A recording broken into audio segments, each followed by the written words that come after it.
when I was in the toughest times and I was able to pull myself through, how did I do it? What were some of the elements that made the biggest difference in your life when you did those turnarounds, when you made it through whatever was your toughest times? For me, those toughest times in the very beginning were when I was just a kid and my mom and dad separated, and my mom thought I was on my dad's side, so she kicked me out. She kicked him out already. He'd moved back east, and I was literally sleeping in my car trying to figure out how to survive.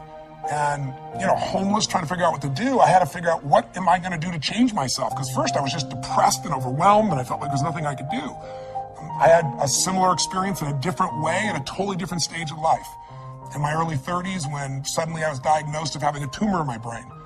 And all of a sudden, your whole life becomes total uncertainty. And what do you do to turn things around? Well, at the most fundamental level, I did 5 things. And these are the 5 that I invite you to consider and look at your life to either take yourself to the next level, be able to thrive during these difficult times, or turn yourself around so you can begin to thrive. The first thing I believe you got to do to turn yourself around is really take control of your mind, or specifically, you got to feed and strengthen the mind. The mind is an interesting place, isn't it? I mean, fear can take us over. Uncertainty kind of unleashes all these thoughts that make us start to believe very often that things will always be bad, that we'll never be able to turn it around, or that we don't have the capability. It's just the nature of those inner voices that everybody feels at times. Now, maybe you're not feeling it right now, but I'm sure there are times that you have. So to take control of your focus, what do? Well, I was told all of a sudden I had a tumor, or way back when I'm on my own trying to figure out what to do, I realized that somehow to take control of my mind, I had to feed it. That if I didn't feed my mind, I'd be living on the weeds that came around me. I mean, today, if all you do is, pick up your phone, you've got all kinds of messages that are going to get your full attention, or flip on Google and check out the news, or watch CNN, or whatever it is you do, it's constantly coming at us. One of my first teachers, Jim Rohn, taught me something years ago. He said, Tony, every day you got to stand guard at the door of your mind. He said, I'll give you a good lesson. He said, think about this.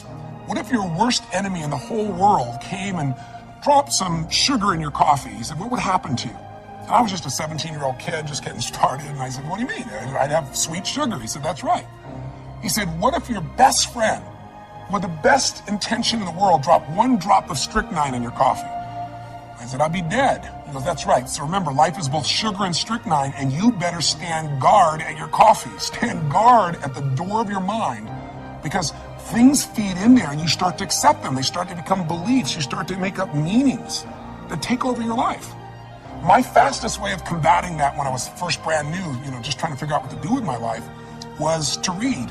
And I was poor. I was literally sleeping in my car. So I'm ancient enough to remember when there wasn't an internet, and when I would go to the library.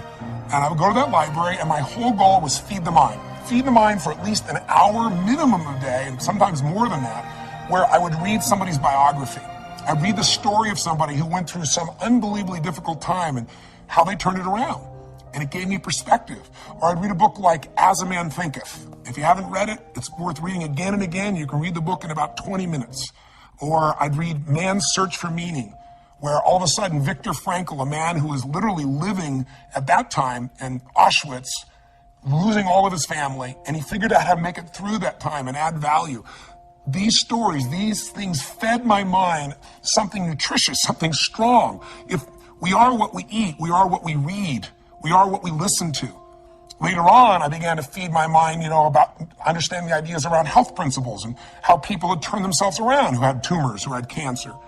I did the same thing most of my life, starting when I was 17, by listening to audio tapes. I went out, I was constantly feeding my mind. I didn't let or hope that a good idea would interrupt me or interject itself upon me. I knew a great idea had to be pursued. I had to go after it. I had to feed and strengthen my mind every single day. So I did it with audio tapes, I did it with books, and I did it by literally doing incantations, saying to myself something over and over again with such intensity till my mind began to believe it. So reading, listening, feeding your mind is the first step to get out of that place of uncertainty and to start to re-tap into your real ability to thrive in any environment. What's the second key? Well, number 2 is you got to feed and strengthen your body. As simple as that sounds, if you've been around any of my work at all, I believe physiology first. And sometimes even try to feed your mind. You can feed it, but those thoughts keep coming back. What's going to change that mind faster than anything else is a radical change in your body, a radical shift in your physiology. How do you do it? Well, Think about this. When times are really uncertain, fear creeps in. And what is fear? Fear is something quite physical. It takes a hold of you when it's really there and intense. We've all had that gut level fear, that dark night of the soul at times where it feels like, nothing's going to work. So how do you turn it around? Yeah, you feed your mind, but you also strengthen that body. When's the last time you really pushed yourself? You went on a run, a slight jog or a walk, but at the end, you pushed yourself for that last 2 minutes, 5 minutes, whatever it was, till you felt like your heart was pumping up, like you're going to spit out blood, where there was an intensity in you. I know I sound over the top, but that's how I turned myself around. Way back then, when I was literally just starting my journey, I was 38 pounds heavier than I am now, and I was starting to feed my mind, but it wasn't enough. I had to really feed my body, and the way I did it is I decided to go on this run. I picked up, these, in those days, I had cassette tapes. Again, that's how ancient I am. Sorry, there was a time before, iPods or anything of that nature, and I listened to this song, this cassette tape. It was by this group, and it was a female group called Heart. And the song was Barracuda, I'll never forget. And I went out there and I decided to go on a run. I hadn't run for God only knows how long, years. And I had a nice big fat belly. But again, I pushed myself so hard, like I had nothing left, and I pushed myself even more. And when that blood started rushing in me, when that was pumping in my brain and my body, or go out and lift weights, go out and push yourself and feel yourself have to force through whatever was your limitation before. When that gets inside you, that physical strength again, that sense of breaking through, every part of you starts to operate differently. Your body changes, so does your mind. What's the third key? Well, that third step is you got to get a role model that inspires you and really shows you the way. One of the biggest things that'll change you once you're mentally and physically strong is you need to believe. You need not just have a sense of certainty, but you got to believe that there is a pathway to get to where you want to be. Whatever it is you want to change, whether it be your body, your mind, your emotions, your finances, your relationship, you need a role model. So, for example, last October, I realized I only had a few minutes to be on television. How do I get these people that think they've lost their nest egg and it'll never come back to not just think I'm being positive, but show them a real example? That's what a role model is, I should say. It's a real example. So I thought, well, the best example is just show them history. So at that time, they interviewed me and they said, well, many stocks have gone from $80 and the last few months they're down to $8. And I said, well, let me tell you the good news and the bad news. Some of those $8 stocks are going to be $5 or $2 or $1. Many of them are going to go to 75 cents. And, people were hold back and saying, well, that's not very positive. I said, well, here's what's positive. If you study the patterns of history, if you look back to what happened in the 1930s, if you see what happened in the 1970s, during that time as well, when the market went through this huge crash in the Depression or in the 70s, there was a period of time not that long afterwards when there was this big growth.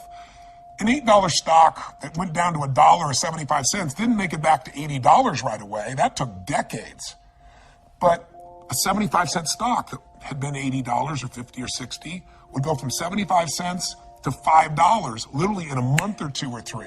It's happened twice before. It's happened during the same pattern. There's a role model for this. That means you would go from 75 cents to $5. That's a 2,000% increase. That's a greater return than most investors will see over their entire lifetime. It can happen in 2 or 3 months. You can make it back. Now, I said, but I don't know if now's the time to jump in. I just know that time is coming. You got to study it.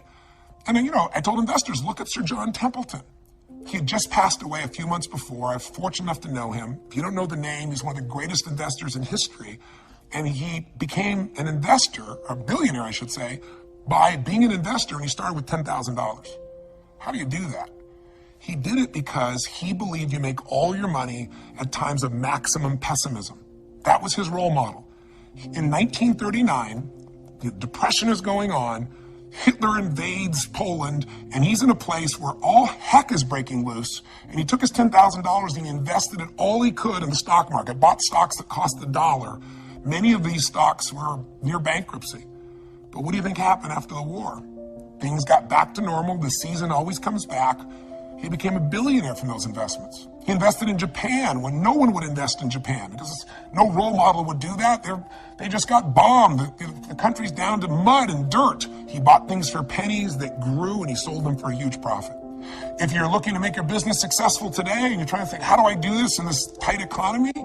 Look around at role models. Who around you is still doing well? There are people. You just got to find them. Look at Zappos. Zappos is a company that only a few years ago was sitting around in a garage, and in this economy, they're thriving, selling shoes. They're going to do $1 billion this year. Or better yet, if you're just feeling like you lost your job, you've lost your home, you've lost your income, your nest egg, or you're facing just unbelievable challenge, then look at somebody like a Nick V.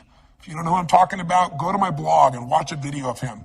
I'm shortening his name because it's very hard to pronounce his name. I'll be respectful, but I've got his whole story there. You can watch it. Here's a guy that was born with no arms and no legs. I mean, literally, he can't dress himself, can't move, can't feed himself. He wanted to die. He was totally depressed. And in one day, he figured out a different way of looking at life. He somehow began to strengthen his mind and body, and he got a different role model of what was possible inside of himself. And now he inspires people all over the world. Little kids who think they have a big problem, adults who think they have a big problem, meet him and go, how does he even make a phone call? And you'll see him do it.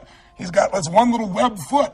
Please go see it. You'll be inspired. We all need contrast sometimes, not only role models of how to get it done and be successful, but role models of how to deal with our problems and our challenges. So get a role model that'll inspire you and show you the way.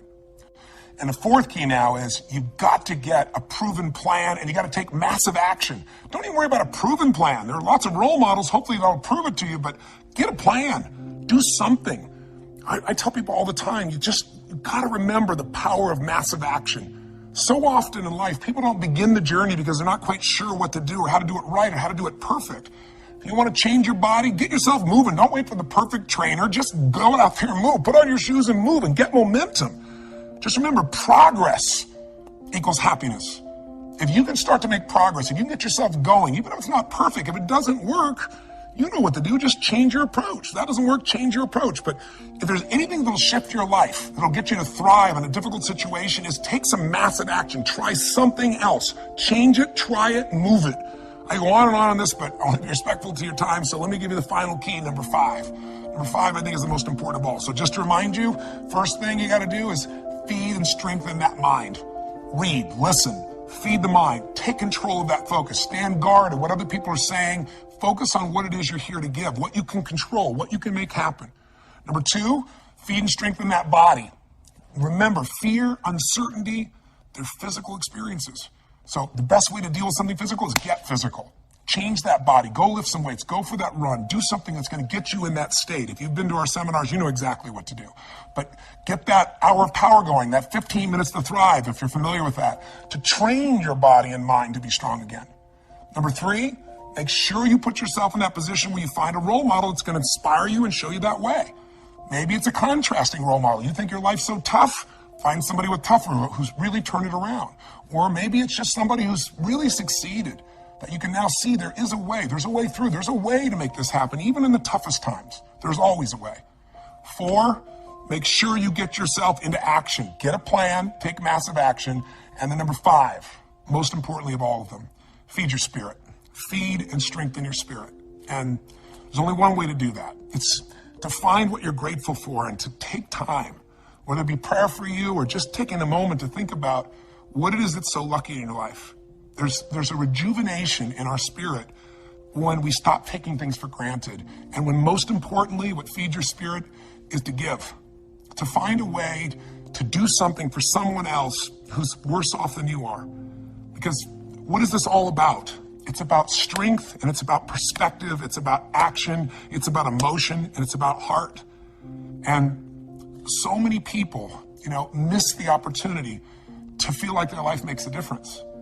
I'm a big believer that motive does matter, that why you do something, people can feel, that people may be skeptical, they may have their judgments or their fears because they've been through so much, but in my experience, ultimately, why you're doing something, people feel. And if you're doing this because some part of you knows that you're here in life, not just to get, but to give, then there's a spark that happens in other people because they feel the genuineness of that, and there's a spark that happens in you because it reminds you what you're made for. Like Thanksgiving is coming, and it's supposed to be a time of giving thanks, right? But unfortunately, for a lot of people, what we're finding is it's just about eating turkey or, eating so much and going and watching the ball game and forgetting what the spirit of the holiday is really about. Many of you who know me probably know the story of what's happened in my life and why I'm sharing this with you right now. Because When I was 11 years old, my family, a young brother and sister, I'm the oldest, and my father and my mother, we were in a position where my father had lost his job and we had no money and no food. And we wouldn't have starved, but we certainly weren't going to have a Thanksgiving dinner, that's for sure. And it was depressing, and my father was saying things to my mother, and mother was saying things to my father that, you never forget and you can never take back. And we were in this psychological, emotional hole, and it felt like nothing could get better. And what changed my life was a simple act of kindness. Somebody who, to this day, I'm emotionally even thinking about it still. That's why I want to talk to you today. To this day, I don't know who it was.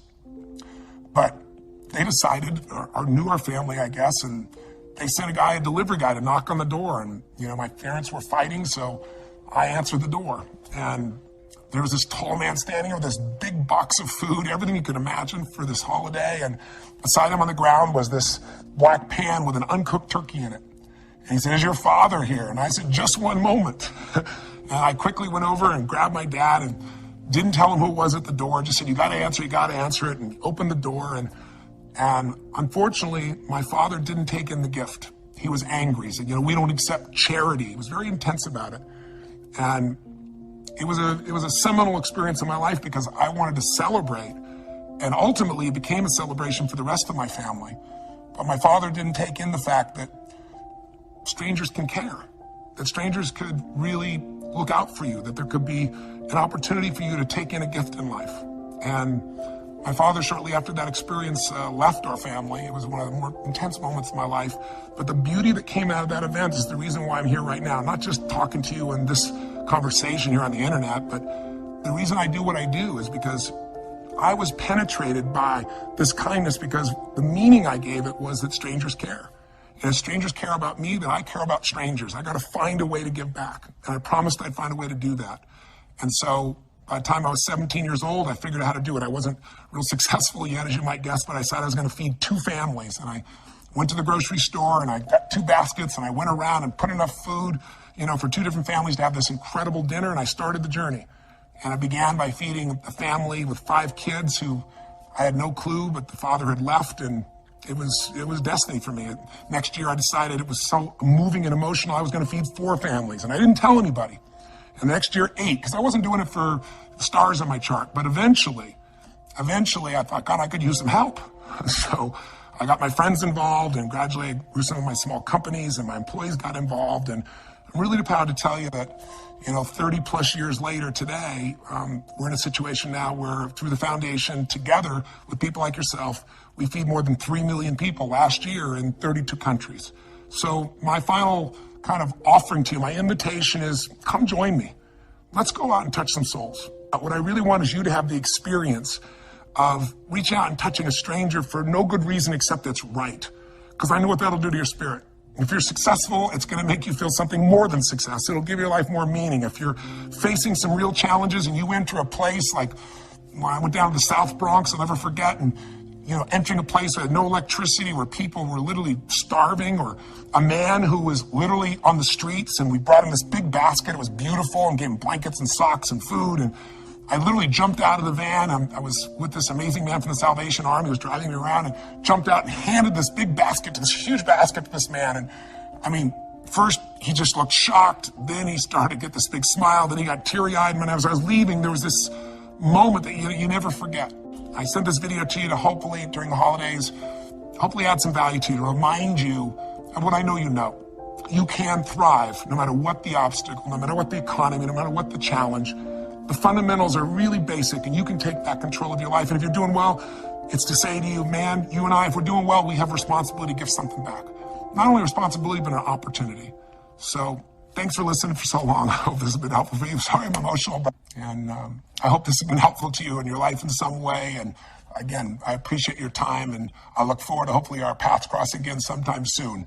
Till then, live strong, live with passion, and God bless you.